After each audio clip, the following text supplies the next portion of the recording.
survive. So, 2007, I went to go see a new doctor. I had moved to Georgia, 7 years prior, and I needed a doctor that understood endometriosis and could give me my options. So he gave me my options, and it was very dire. He was just like, you have to have the surgery, but you only have one ovary left, and if we remove this ovary, you'll be infertile indefinitely.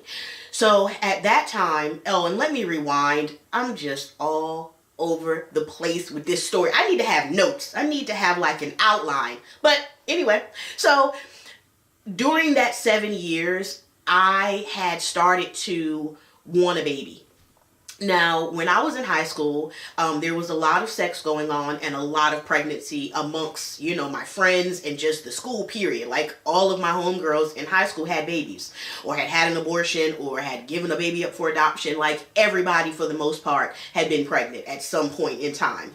And I can clearly remember at the age of 15, I did pray to God. So I guess I prayed, when I felt like it was necessary. So I prayed to God and I said, Lord, I do not want to be somebody's baby mama. I do not want to be, a single mom. I want a child with a husband and we're in the same household raising this baby together. And I said, Lord, just let me be married before I get pregnant. So that was the vow, and the conversation I had with God at the age of 15. So fast forward between 99 and 2007. I started, thinking about my fertility. I was in my late 20s and it's like, okay, 30 is right around the corner. Are we doing this or not? Are we having kids or not? That's the conversation I had with myself. Like, do you want to have kids or not? And I thought about it and I'm like, I guess a baby would be cool, because if I only get one chance, I would at least like to have one baby. But then I'm like, I'm out here and I'm doing my thing. I'm partying. I'm like having a blast. I'm living what I thought was my best life. And I'm like, a baby would completely cramp that. A baby would completely just like... A baby would be a baby. You have to take care of a baby. And I didn't want a dog. I didn't want any fish. I didn't want that level of responsibility, because in your 20s, you're still trying to realize how to take care of yourself. And for some of us, that linked over into our 30s, our 40s, our 50s, like you never really figure it out. But that's the joy, as long as you follow God, most of the time, because he knows we're going to fall off. He's sovereign. He knows everything. He hears this conversation. He knows what I'm going to say before I even say it. So he already knows that you're going to fall off at some point. And that is the beautiful thing about God. He forgives. And he's like, okay, you did that, but you're still my child and I still love you the exact same way. And for me, that is amazing. So had that conversation and I was just like, yeah, maybe I do want a kid. Maybe I do want a kid. Maybe I could be a mom, because I have babysat. I have been a professional nanny, so I have experience with children. I have raised a few children just by circumstances. And I know that I would be a pretty good mom because I'm caring and all of the things that moms do. So I started going through fertility testing. And that is one of my first points if I'm going to make points in this video. If you are in your 20s and you are considering getting pregnant, or you want to push it off until you're married because you may be a true Christian and you are abiding by the Bible and not having sex until you're married. So if that is the case, or whatever the case is, if you're just at that age, especially in your 20s, because I wish somebody had told me this, in your 20s, start getting tested for fertility. So what that means is you schedule an appointment with a fertility clinic and they are going to test all of your fertility organs. all of your, your fertileness. So they'll check your uterus, they'll check your fallopian tubes, they'll check your ovaries, they'll check for endometriosis, they'll check for fibroids, they'll check for all of these things. And what that does is it at least sets you up to know what your fertility is at the age of 22, 23. If you already haven't had kids, then you know you're fertile. But if you're trying to push pregnancy off, at least go and see what your fertility numbers are, you know, your LSH. All of these numbers make a difference, because if those numbers are off when you're in your 20s, they're only going to decline, because all of the eggs that a woman has, you know, an egg equals a baby.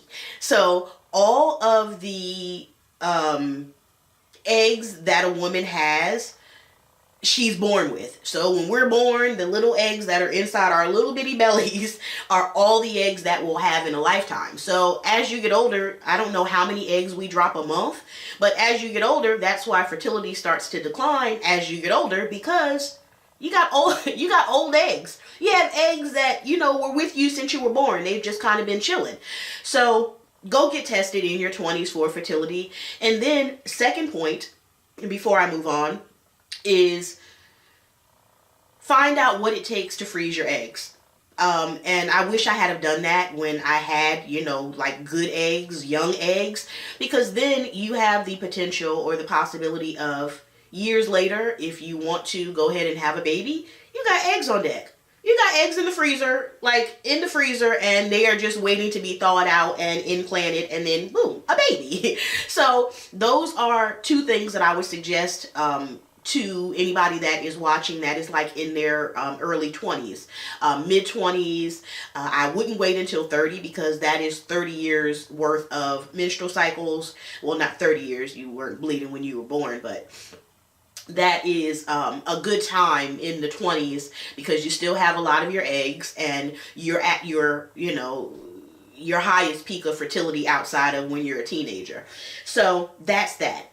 So made the decision to have the second surgery in 2007.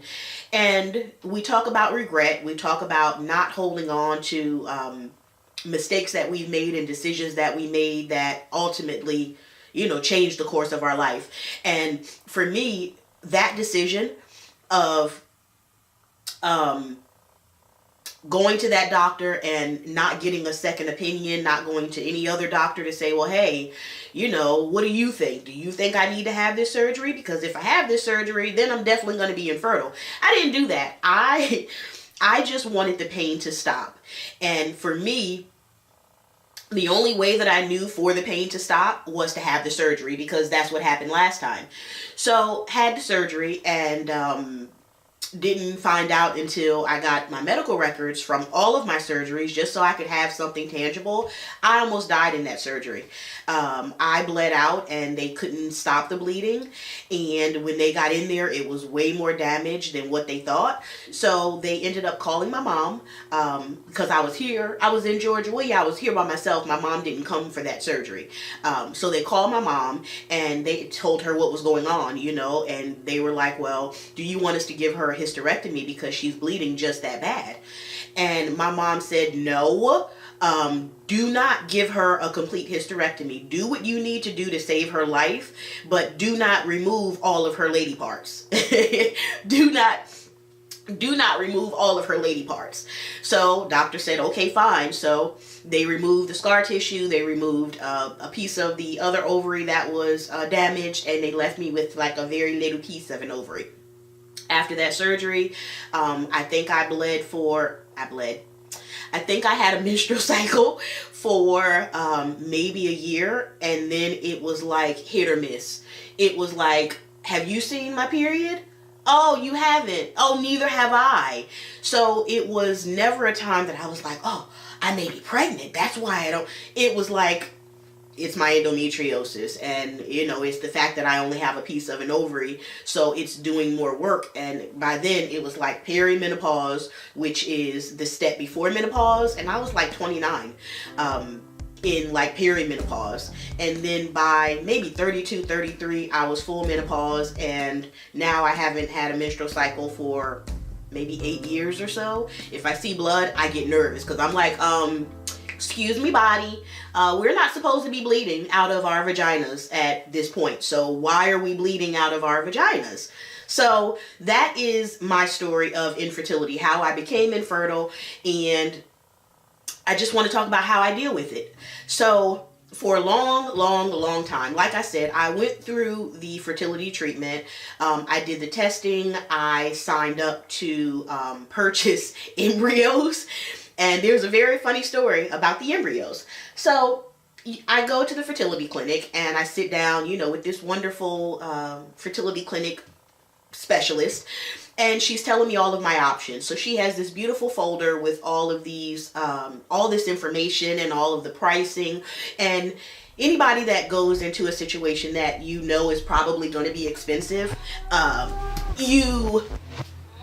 you just want to see the pricing. You're like, yeah, oh, so that's how fertility works. Okay, can you flip to the page where I see the pricing? How much is it going to cost for me to purchase a baby or an embryo? Like, that's what I was doing. I mean, I was 29, so 29, 30. So I was just like, just tell me the price. Like, I'll look over all the other stuff, but what is it going to cost? Astronomical. Anybody that has ever dealt with fertility knows that it will break the bank to have a child. It is just, if you have a baby naturally, if you are blessed to be able to birth a child out of your canal, you are blessed, because it only costs you, whatever insurance doesn't pay, or whatever the hospital charges, and then you get on a payment plan if you don't have insurance, and you can pay it back, monthly payments.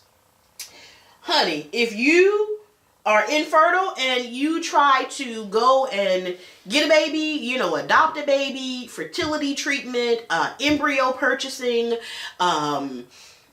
what's the other? IVF, anything where you're trying to use science and technology to have a baby, it's expensive. And it is so expensive that it is disheartening, because I'm getting hyped. Oh, okay, let me calm down a little bit.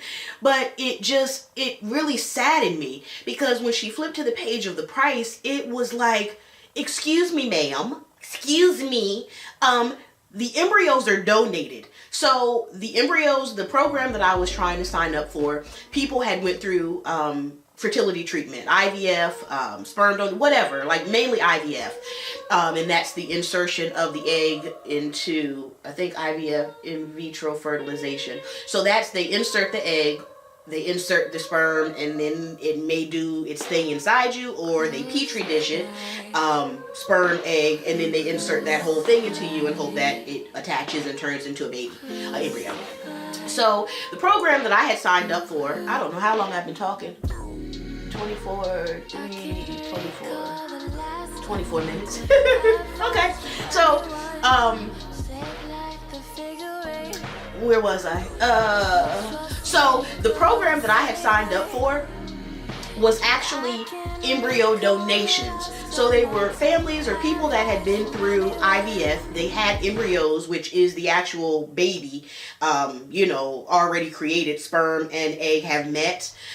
So that's the difference. Egg, not fertilized, no sperm. Embryo, been fertilized with the sperm, so it's an actual baby. Excuse me. So the program, once again, was donated embryos.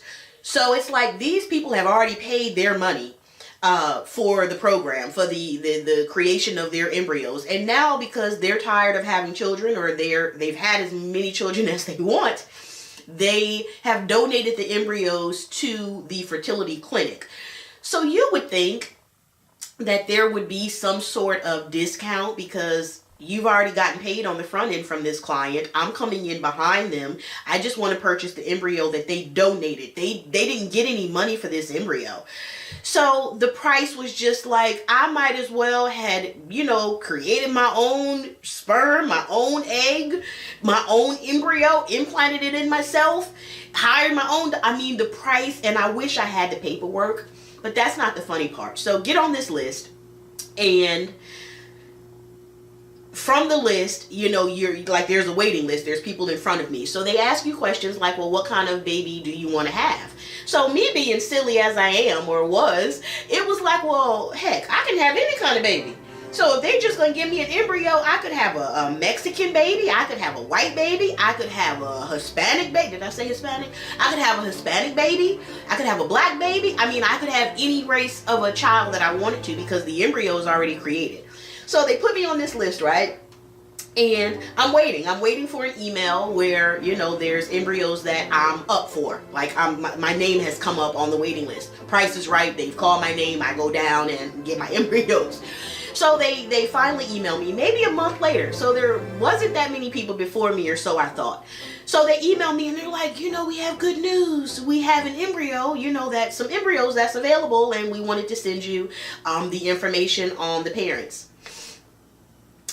When I started reading, I was excited because the embryos, you know, the parents of the embryo had twins. So, you know, I'm like, okay, his sperm is legit.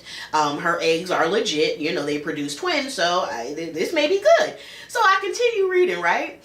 And then I get to like hobbies, and her hobbies I can't remember, but his stuck out with me because his hobbies and just overall the vibe I got, I didn't want their embryos. So got to his hobbies, and it wasn't like I like to do puzzles, I like to travel, I like to learn new things. His hobbies were playing basketball and sex. Yeah, I wish I could find that paper, and I know I have it somewhere. Yeah, basketball and sex. And when I saw that, I was just like, ugh. So, not saying that his genes are bad, because I don't know if his genes are bad. But, you know, you don't have any other hobbies that may have been passed down, you know, any other intelligence type hobbies that may have been passed down to the child. No creativity. Sports is good. The kid may have been good at sports. But it just, you know, and then I read on, and it was just like, I think I'm going to pass. So I realized after I passed that the reason that my name came up so fast on the list is because all the people that were on the waiting list before me, they had also passed on this specific embryo. They were like, yeah, no, I'm good. You know, and you don't know the races of any of the other people on the waiting list. So if they were a different race than black and they were not interested in like being white and having a black baby, or being Mexican and birthing like a 100% black baby, I mean, nobody is 100% anything, but you know what I mean. Then they passed on this embryo. So went through all of that because I really did want to have a kid, but I really didn't want to have a kid. So fast forward, and I'll wrap this up, and this may end up being a two-parter because it's at 29 minutes, and then I have 19 minutes on my battery. So I may just split this in two parts. So